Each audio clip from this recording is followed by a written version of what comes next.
Hey, this is Pastor Ron, and this is Overflow. Our question for today is this: what happens when you're in a relationship or partnership with someone without a pure heart while you consider that you have one?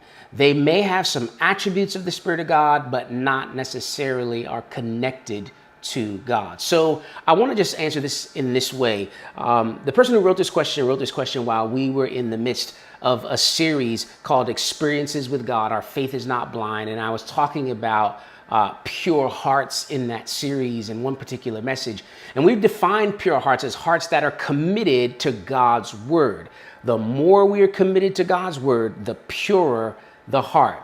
However, the challenge here is that the person asking the question is saying, hey, but what about relationships or partnerships with someone who does not have a pure heart? And so that leads me to ask, okay, are they saved? Like, did they make a commitment that you're aware of to Jesus? Do they care about what God's word says? Because if not, well, then you're really kind of getting into the situation where you're looking at 2 Corinthians 6:14, where the Apostle Paul is saying, do not be yoked together with an unbeliever.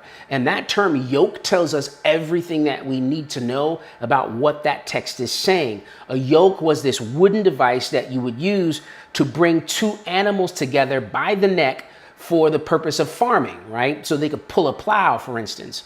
This yoke allowed these two animals to walk in step together and work together.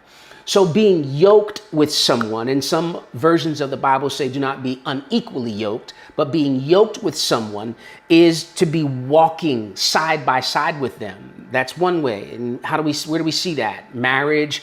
We see it in romantic relationships, boyfriend, girlfriend. We see it in friendships that are close. Then you have those situations where you're yoked together, where you work together with someone. Now look, in some instances, you working with someone, that's not a choice. However, in business partnerships, that's a choice. And this is what you have to consider in regard to a pure heart and their salvation and being yoked with them. If a person that you have a business partnership with worships, let me say it to you this way, because when Paul said this, he was talking about idolatry, and we don't have idols per se, other gods that we worship.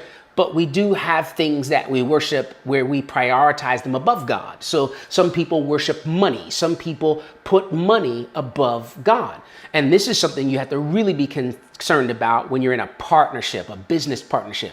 Because if you have a business partnership with someone who has prioritized money far above God, then you may find that they do some things in regard to the business where money is prioritized, but godly principles are set aside, and perhaps for you, even compromised. And that could be a serious problem for you. And so this is why what Paul says about being yoked together with somebody is so important. If you're walking together in a marriage, you're walking together in a romantic relationship, boyfriend, girlfriend, you're walking together in a friendship, or you're walking together or working together in a partnership, but you're doing it with someone who does not honor God's word, right? So the commitment to God's word, this purity of heart that we're talking about, this ever-growing commitment to God's word is not there, then what you'll find is that there will be often these issues of compromise when it comes to God's word. This is why the scriptures warn us not to walk together, to be yoked together with someone who is an unbeliever, because the concepts they have, the principles they live by are very different than the ones you do. And you want to walk by God's principles, and you don't need further temptation than the ones that already exist to be pulled away from that.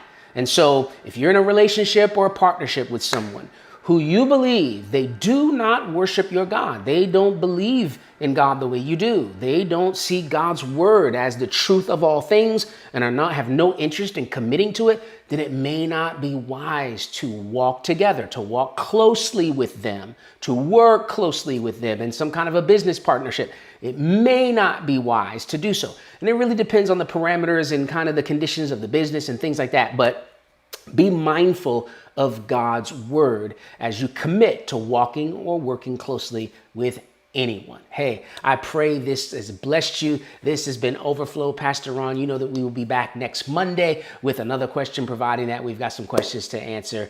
And bless you. I'll see you then.